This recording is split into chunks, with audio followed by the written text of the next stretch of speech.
तो हम पिछली कक्षा में चीन के राष्ट्रपति का निर्वाचन कार्यकाल पढ़ रहे थे और उसकी शक्तियों के बारे में हम चर्चा कर रहे थे।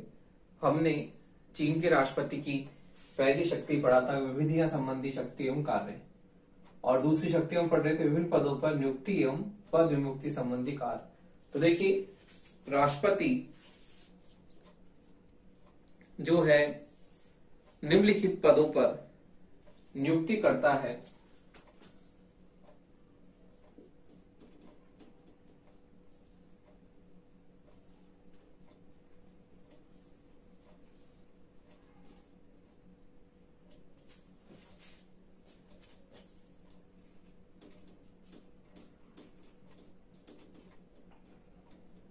नियुक्ति करता है तथा साथ ही उन्हें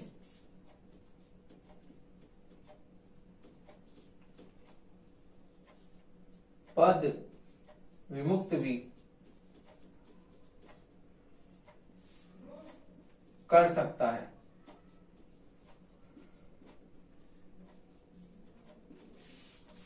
पद विमुक्त भी कर सकता है, जैसे प्रधानमंत्री, उप प्रधानमंत्री,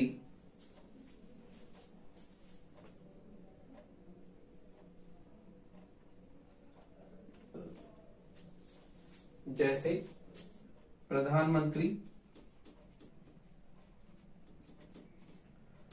उप प्रधानमंत्री,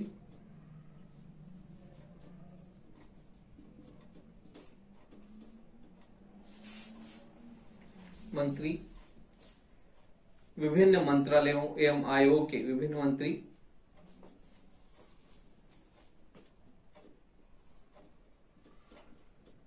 विभिन्न आयोगों एवं मंत्रालयों के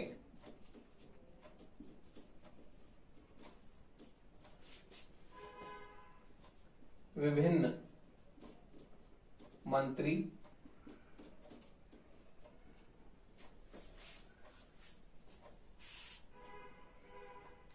राज्य परिषद का महासचिव,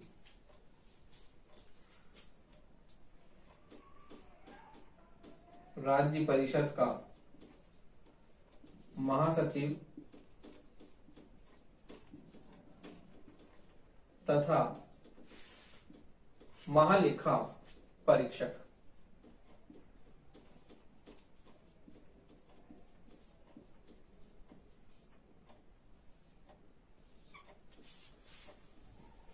तथा महालेखा परीक्षक। अगला है पदकों एवं उपाधियों का वितरण। अगली शक्ति है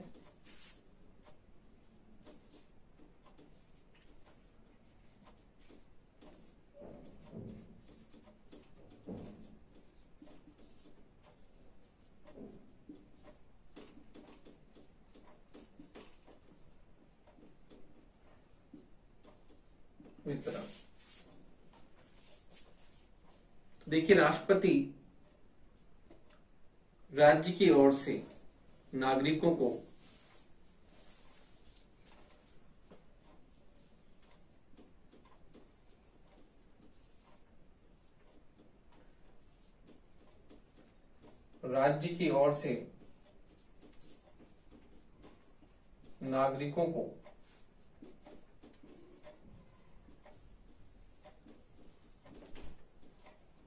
विशिष्ट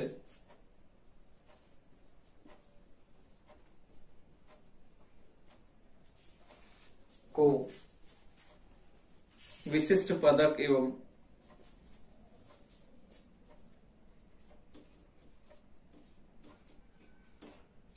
सम्मान सूचक उपाधियां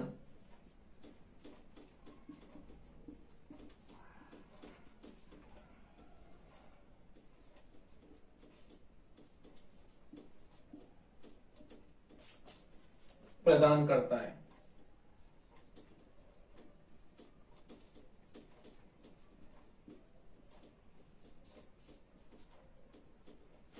प्रदान करता है। अगला है समाधान संबंधी कार्य। समाधान संबंधी कार्य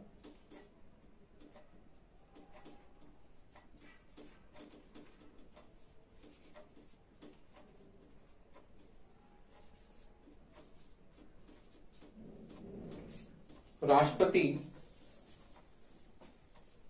सर्व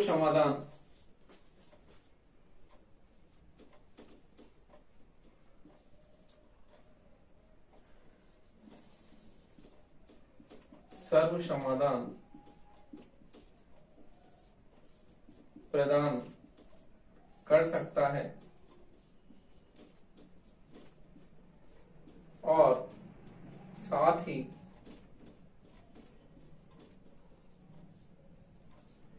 व्यक्तिगत समाधान भी दे सकता है।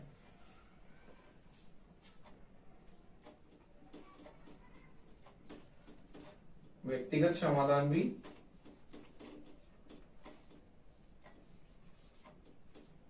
दे सकता है। तो देखिए, राष्ट्रपति की हम महत्वपूर्ण शक्तियों में पहली शक्ति हमने पिछली कक्षा में समझ ली थी। अगली है विभिन्न पदों पर नियुक्ति एवं पद विमुक्ति संबंधी कार्य। तो राष्ट्रपति जो है विभिन्न पदों को वो नियुक्त करता है, उसके साथ साथ उन्हें अपने पद से विमुक्त भी कर सकता है। जैसे कि वह प्रधानमंत्री, उप प्रधानमंत्री, विभिन्न आयोगों एवं मंत्रालयों के विभिन्न मंत्री, राज्य परिषद का महासचिव तथा महालेखा परीक्षक, ऐसे महत्वपूर्ण प्रशासनिक पदों को वो नियुक्त भी कर सकता है। इसके साथ साथ ही उन्हें अपने पद से विमुक्त भी कर सकता है। इसके साथ साथ ही पदकों एवं उपाधियों का वितरण राष्ट्रपति राज्य की ओर से नागरिकों को विशिष्ट पदक एवं सम्मान सूचक उपाधियां प्रदान करता है, क्योंकि राष्ट्रपति का पद सर्वोच्च पद है और राष्ट्रपति को इतना गौरव प्राप्त है कि वह अपने पद की प्रतिष्ठा बनाए हुए सम्मान सूचक उपाधियां और पदक नागरिकों को प्रदान करता है। समाधान संबंधी कार्य राष्ट्रपति जो है सर्व समाधान प्रदान कर सकता है और साथ ही व्यक्तिगत समाधान भी वो दे सकता है। तो इस प्रकार हमने राष्ट्रपति की शक्तियां इस प्रकार पढ़ी और हम देखते हैं कि अगली शक्तियां क्या है। तो देखिए, राष्ट्रपति की अगली शक्तियों के बारे में हम चर्चा करते हैं।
तो देखिए,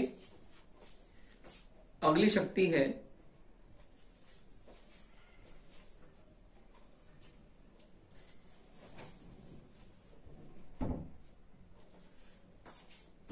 सेना संबंधी अथवा प्रतिरक्षा संबंधी कार्य।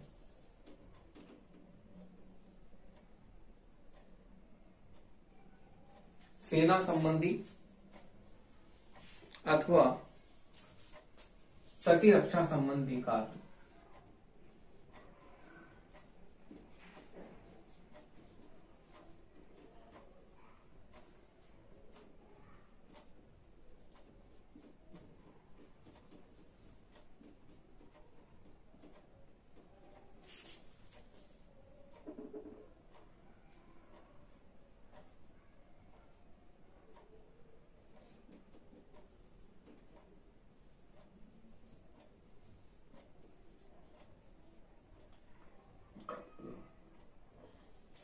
तो देखिए, राष्ट्रपति देश में आपातकाल की घोषणा कर सकता है।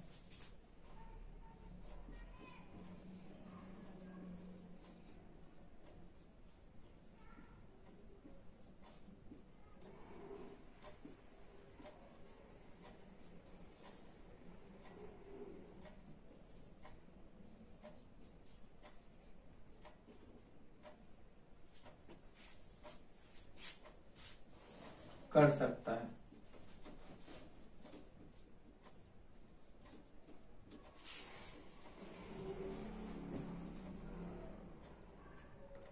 वह चीन की प्रतिरक्षा हेतु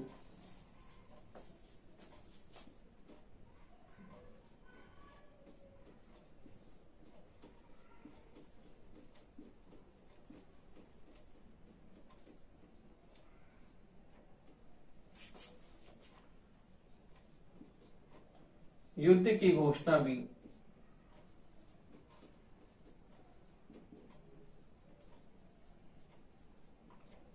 कर सकता है। घोषणा भी कर सकता है तथा लामबंदी के आदेश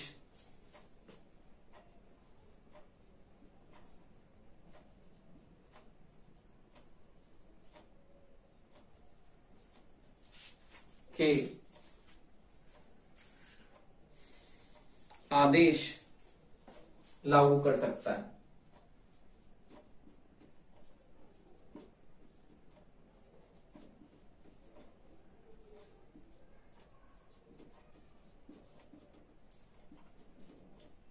तो देखिए, सेना संबंधी अथवा प्रतिरक्षा संबंधी कार्य में हम देखते हैं कि राष्ट्रपति देश में इमरजेंसी की घोषणा अर्थात आपातकाल की घोषणा कर सकता है और इसके साथ ही प्रतिरक्षा हेतु युद्ध की घोषणा भी कर सकता है। उसे ऐसा महसूस हो कि युद्ध आवश्यक है, किन्हीं विशिष्ट परिस्थितियों में युद्ध आवश्यक है तो वह युद्ध की घोषणा भी कर सकता है। साथ ही साथ लामबंदी के आदेश भी लागू कर सकता है। तो इस प्रकार सेना संबंधी अथवा प्रतिरक्षा संबंधी उसे कार्य इस प्रकार सौंपे गए हैं। अब हम अगला देखते हैं, वैदेशिक क्षेत्र से संबंधित कार्य। तो देखिए,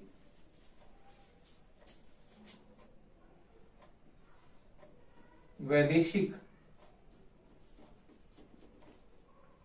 क्षेत्र से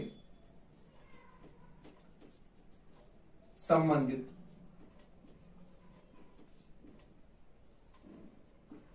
कार्य।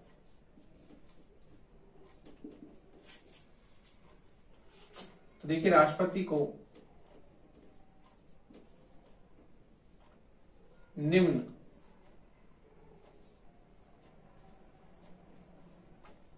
वैदेशिक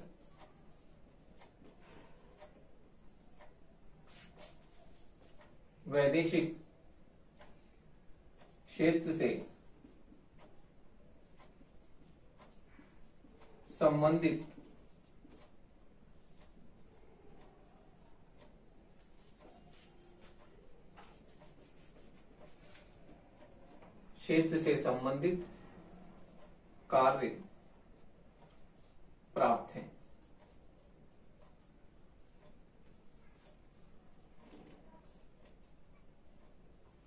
तो देखिए, वैदेशिक क्षेत्र से संबंधित कार्य इस प्रकार है। पहला है, राष्ट्रपति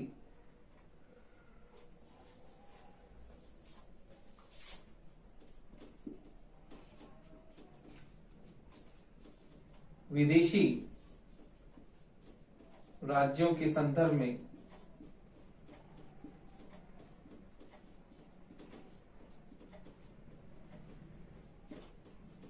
चीनी गणराज्य का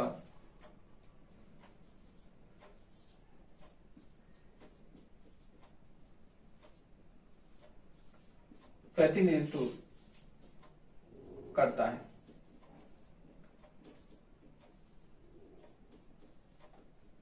प्रतिनिधित्व करता है। अगला है, वह चीन में विदेशी राज्यों द्वारा नियुक्त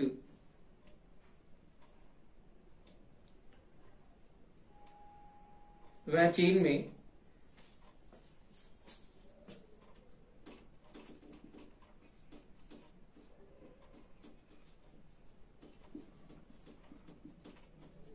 विदेशी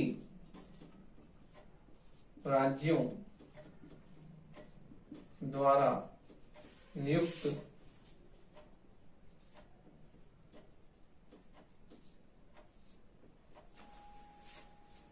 विदेशी राज्यों द्वारा नियुक्त उनके राजदूतों के प्रमाण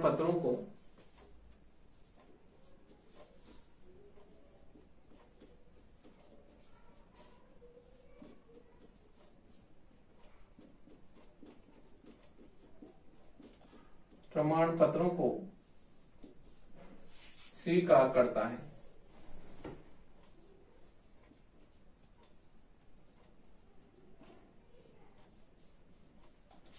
अगला है, तथा चीन की यात्रा पर आने वाले तथा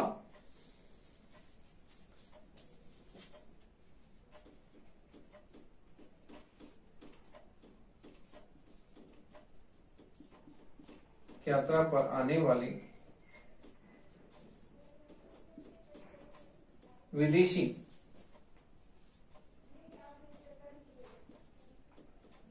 राज्याध्यक्षों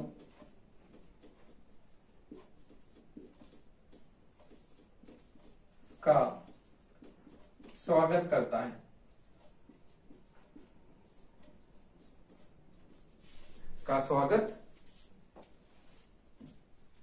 है। अगला है, वह विदेशी राज्यों में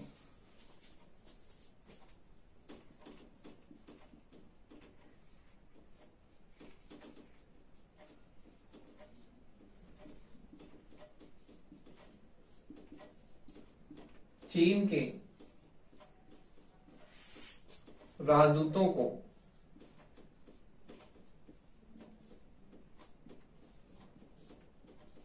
नियुक्त करता है।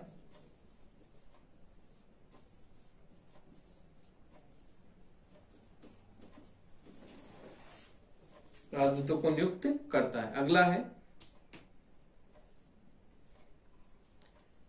वह चीनी सरकार द्वारा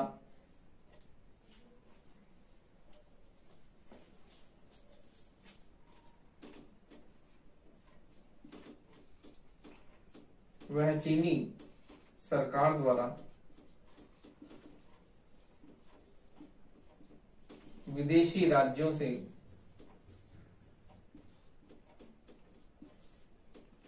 की गई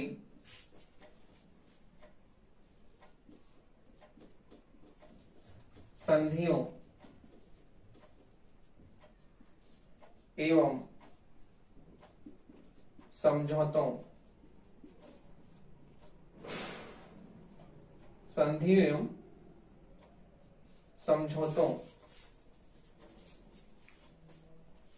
की पुष्टि करता है।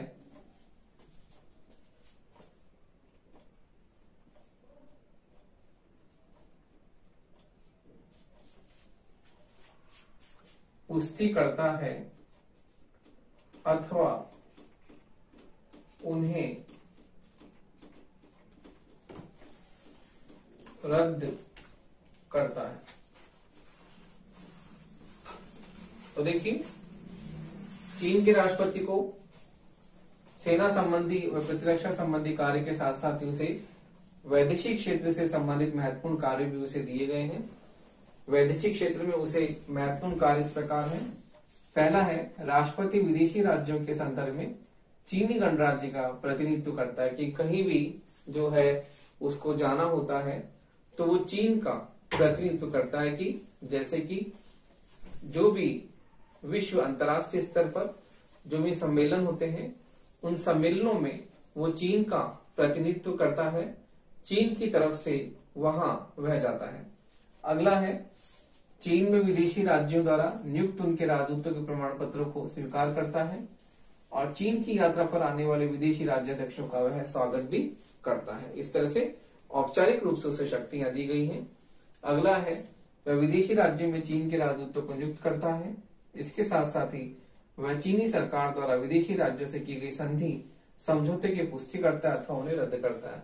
तो इस प्रकार हमने चीन के राष्ट्रपति की जो है अभी उपयुक्त शक्तियां पढ़ी, उसके आधार पर हम कहते हैं कि वास्तव में चीन के राष्ट्रपति को जो है शक्तियां केवल औपचारिक है, नाम मात्र की शक्तियां उसे प्राप्त है।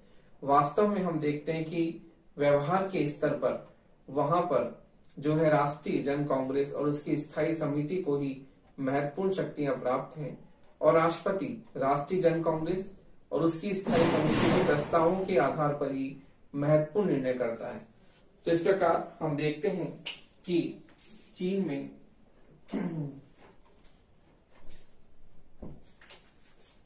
राष्ट्रपति को केवल औपचारिक शक्तियां ही दी गई हैं। तो देखिए, अब हम राष्ट्रपति पद की स्थिति का मूल्यांकन करते हैं।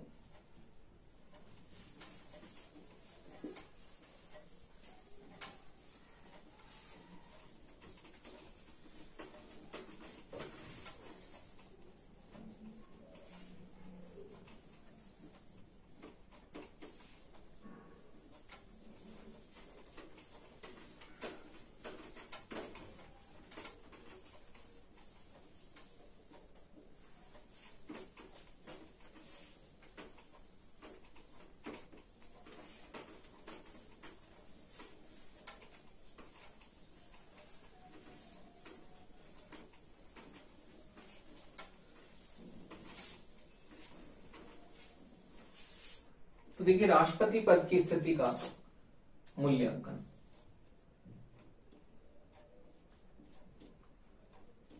राष्ट्रपति पद की स्थिति का मूल्यांकन।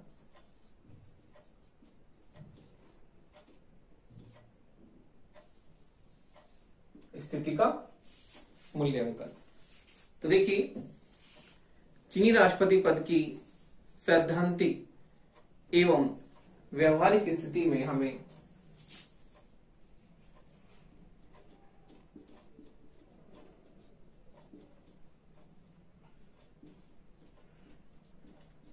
सैद्धांतिक एवं व्यवहारिक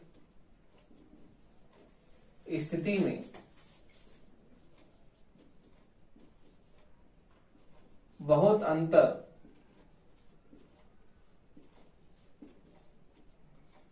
दिखाई पड़ता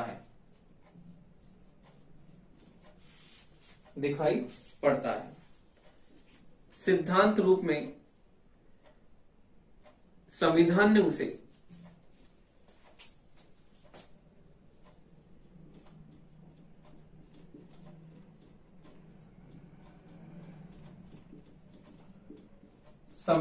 उसे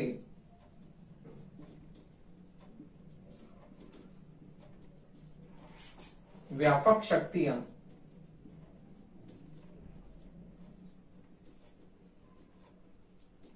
सौंपी हैं।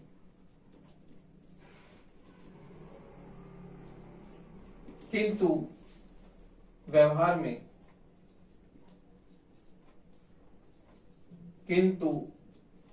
में उसकी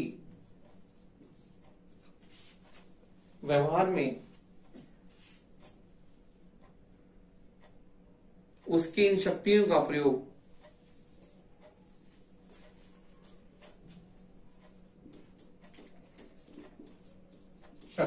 प्रयोग राष्ट्रीय जन कांग्रेस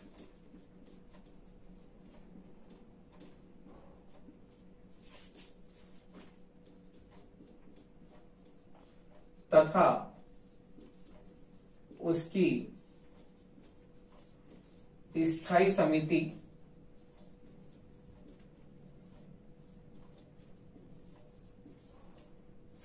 के निर्णयों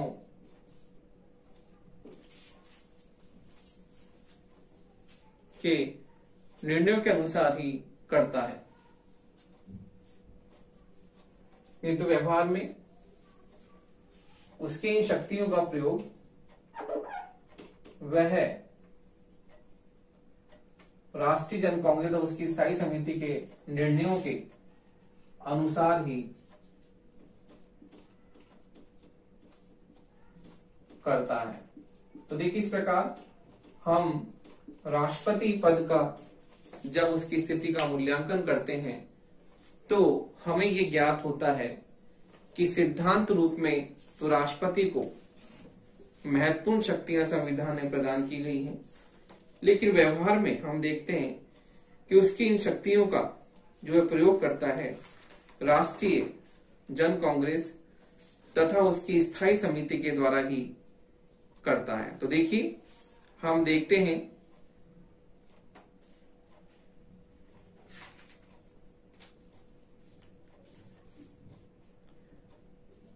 तो देखिए, इस प्रकार हम देखते हैं कि ये जो संस्थाएं हैं साम्यवादी दल के निर्देशन, ये संस्थाएं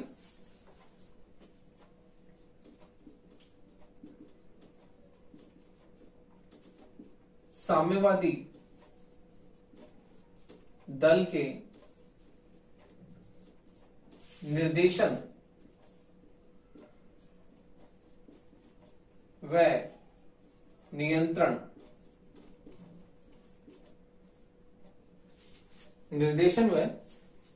नियंत्रण में कार्य करती हैं।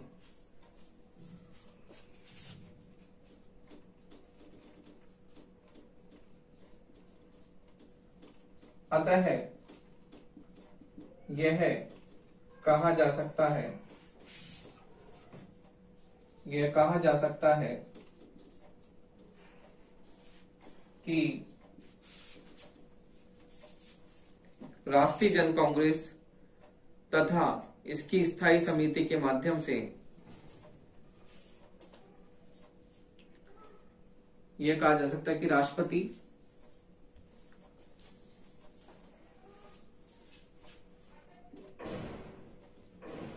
राष्ट्रीय जन कांग्रेस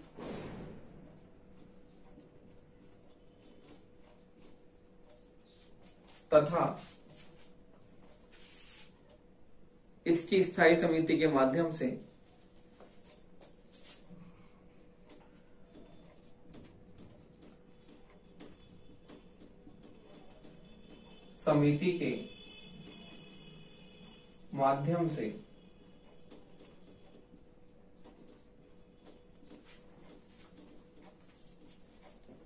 वास्तव में चीनी साम्यवादी दल के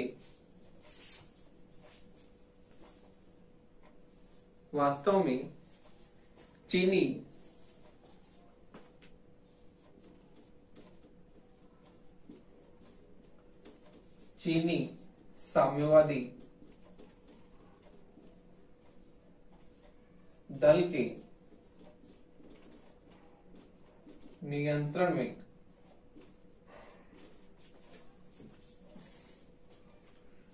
ही कार्य करता है।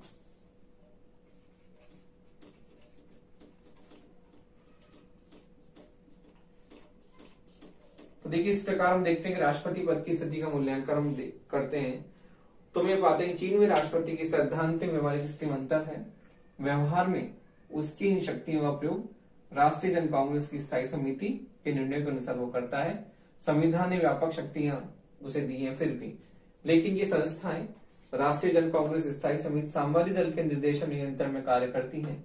अतः कहा जा सकता है कि राष्ट्रपति राष्ट्रीय जन कांग्रेस व इसकी स्थायी समिति के माध्यम से वास्तव में चीनी साम्यवादी दल के नियंत्रण में ही कार्य करता है। तो हम देखते हैं कि चीन में एक ही दल की सरकार है, साम्यवादी दल की, और चीन में हम देखते हैं कि राष्ट्रपति भी साम्यवादी दल के नियंत्रण में रहकर ही कार्य कर सकता है। तो राष्ट्रीय जन कांग्रेस और इसकी स्थायी समिति, हम देखते हैं कि संस्थाएं साम्यवादी दल के नियंत्रण और निर्देशन में ही कार्य करती हैं। तो इस प्रकार हम देखते हैं कि चीन में राष्ट्रपति जो है राष्ट्रीय जन कांग्रेस और इसकी स्थायी समिति के माध्यम से हम देखते हैं कि साम्यवादी दल के निर्देशन व नियंत्रण में रहकर ही कार्य करता है।